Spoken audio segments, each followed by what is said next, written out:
السلام عليكم ورحمة الله وبركاته. فرحدي عافيمات تامية نور وناكسن بانيدين رجينيا والله شرفت بدن ميل كستو أدون كاد كتشوكتان ريجنس وأودا وكودا لما حبي كترن كرقو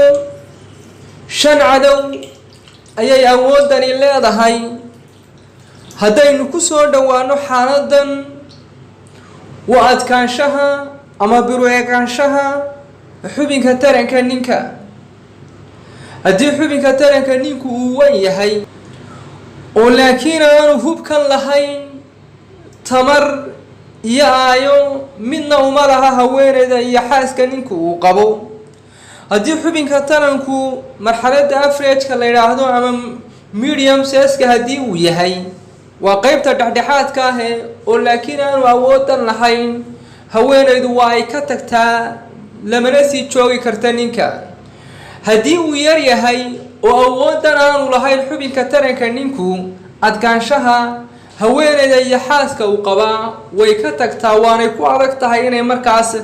ay xaaladan ay kula sii noolaato ninka inkasta oo dhakhaatiirta qoysku ay soo bandhigaan haweenku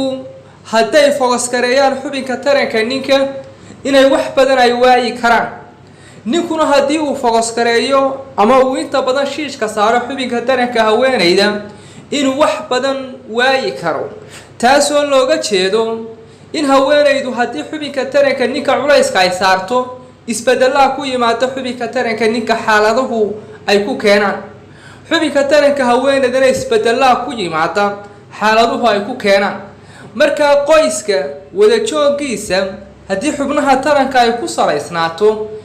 waxay keentaa isbeddelada ku yimaado inay ku go'aan qaataan kadibna taasi ay keento isku dhac iyo kala tag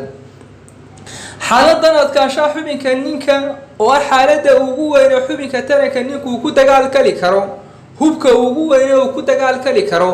awoodda ugu fiican ee haweeneyda ku qancin karo inuu xubinka taranku yahay mid very rigid ah oo aad u adag ayaa waxa ay leedahay shan cadawga koowaad dhakhaatiirtu waxay ka dhigaan xaaladaha xaalad nafsiyaha la yiraahdo ama mental illness issue mental illness ka ama mental issues ka waxaaladaha inta badan ninka dhinaca maskaxda kaga yimaada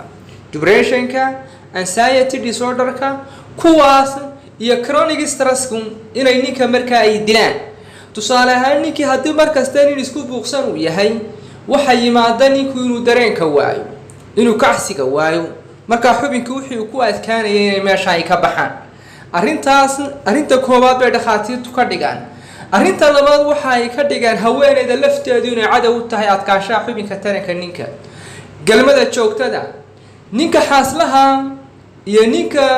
doobka ninka xaaslaha ahi xaaladan waa uu waayi karaa bay dhakhaatiirta qoysku ay leeyihiin hadii uu galmada joogta ka dhigo marka haweeneyda lafteeda ayaa cadow ku noqonaysa hadii galmada xilli kasta iyo waqti kastaba uu ninku ku sameeyo oo xaaskaaga lafteeda ayaa xaaladan ka jilcin karta ama awoodda ay meesha way ka bixi kartaa waa arinta labaad arinta saddexaad waxa la soo qaataa xaalad la yiraahdo blank waxiidada dhiiga soo qaada ee xubinka taranka soo gaarsiiyo oo cidhiidhi noqda oo duxa isku tuusho ama si fiican aan dhiig uga soo gudbaynin arintaana waa la soo qaataa way keeni kartaa xubinka taranka inay awooddan ay ka qaato oo adkaanshihii meesha ay ka baxaan wixii adkeynaya dhiigga ahaa inuu soo gaari waayo arinta afraad waxa la soo qaataa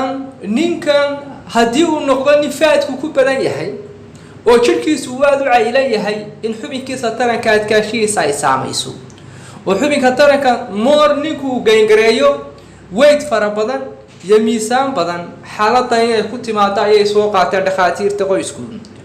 arinta shanaad ee xaaladan sababi karta waxa weeyaan ninkan oo biyihiisa taranka tan iyo xilliga uu qaan gaaray ilaa inta uu ka guursanayo siyaabo qaldan ay uga soo baxayeen bal waafeedka siigada uga soo baxaan si kale waxa uu sameeyo oo sina iyo qurun iyo qashaabiir ha galo hadii xaaladaha ay ku yimaadaan xubinka taranka ninkana ee xaaladani meesha ay ka baxdo hubka uu xubinka taranka ku dagaalamo ee hadii uu yar yahay hadii uu dhexdhexaad yahay iyo hadii uu weyn yahay oo muhiimka u ah iyada la'aanteed aanu dagaalami karin shantaas ayaa meesha ka saara xaaladaha caafimaad ayaa runtii iyaguna waxay yihiin ninku inuu markasta maskaxdiisa la socdo jirkiisa la socdo si xaaladan uu ilaashado cuntadoo la iska hagaajiyana waa muhiim intaasaan kusoo ururaya. Wassalaamu calaykum waraxmatullaahi wabarakaatuh.